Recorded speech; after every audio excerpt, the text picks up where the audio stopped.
Hey, I'm Kenneth Wajda. I'm a professional photographer here in Colorado. Welcome to another one of my photo chats. So I'm going to talk about a blog post I made called Where Are the Visionaries? First, I went to a coffee shop in the old town I used to live in, Lambertville, New Jersey, and there was a coffee shop called Luminary Coffee. And they had just opened in a place where there used to be a coffee shop I would always go to called Rojo's, but they had a flood. The flood knocked out a lot of businesses. Rojo's closed, and Luminary Coffee opened in its place. So I walked in, and there is a shaft of light hitting the floor and skating up and lighting up the barista perfectly. And I said, it's called Luminary Coffee, and you are in luminous light.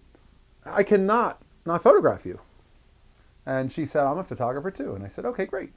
So that's when I left the Nikon alone and I got the Leica, because people I photograph, things that are of importance to me or something that I want to make a portrait of and send it to her, I shot with film. And I shot it with the Leica M2 with a 35 3.5 Elmar, not a big expensive Summilux or a Summicron, much smaller, works fine. I knew in that room, especially with light on her face, a 60 at 3.5 on Ilford HP5 is going to put something on that negative. And I made her portrait. And I wrote about it, that here's a young photographer who is working to create her own body of work. She's working to make her own photographs. And my question to her and to everybody who's young, who's coming into the photography world is, what's your vision? What do you see in a way that I don't see? How do you make photographs in a way that is uniquely your own? Because it's easy to copy what you've seen done before. I see a lot of photos of old barns and rusted cars, and I can't help but think that people photograph those things because they seem photogenic, because they've seen them before photographed. And there are a lot of people who would never photograph the new Lexus or the new Mercedes or the new Toyota sitting outside, the new Chevy pulling into the driveway next door, because they're like, why would I shoot that? But the people who photographed the cars in the 70s were photographing the cars of the 70s, and we can now appreciate them 50 or 60 years later as being something amazing to look at. But it's the element of time that has made them so. And it takes a real visionary to say, I'm going to go photograph the ordinary things that most people would never notice or even think to photograph. And I'm just going to tuck those photos away. And I'm going to have this one collection of photos that are the most ordinary things. Because things may not be like that in the future. The way traffic signals were in the 1930s and 40s are way different than how they are in the 50s, 60s, 70s, and even today. How infrastructure works, how roads work, how cars work, all of that is constantly changing. And we're in a technological area where there's so much happening so quickly. And can we go back? You can't easily photograph a fax machine because there aren't any anymore.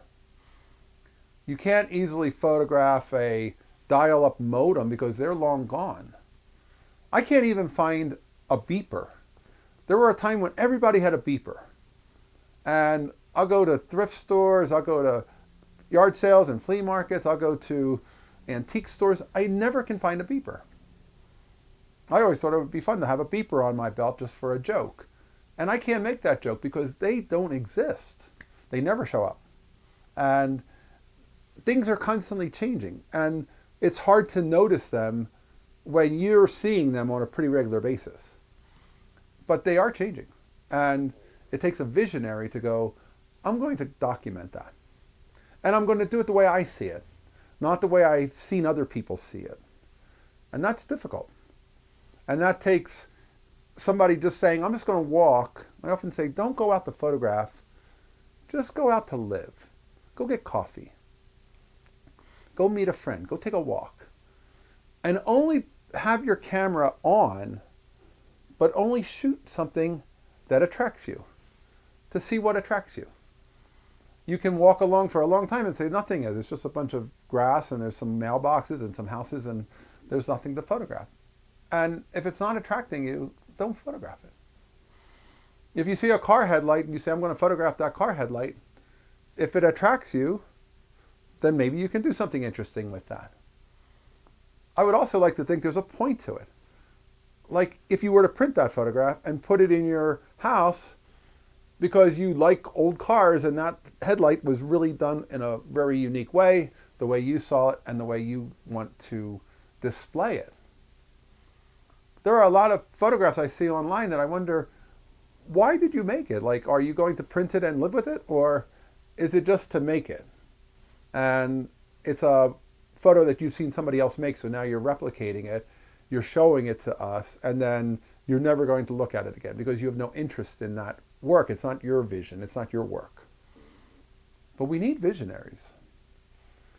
So I will put a link to that blog post, as well as it contains a photo of that woman. Her name is Emily, and I'll show you the photo I made in that coffee shop with that incredible light. And I challenge everyone who's young, who is new to photography, who's coming up, whether they're working in film or digital, be yourself. We need you. We don't need another version of somebody else that you can create and replicate, because when that happens, we miss out on you. What we need is you. And the world will be better off for having had your vision and not your imitation of somebody else's that you admire. And then as you make your vision, other people may take on and imitate you, because now you have created a style. But it's an easy style to keep going forward with because it's your own. It's not something you're trying to figure out somebody else's style. It's your style. And we need that. All right, that's today's Photography Talk. If you're enjoying these, hit the subscribe button. If you can support, hit the Patreon. Thanks to all my supporters. I'll be back next time. We'll talk more photography. As always, here's the good light.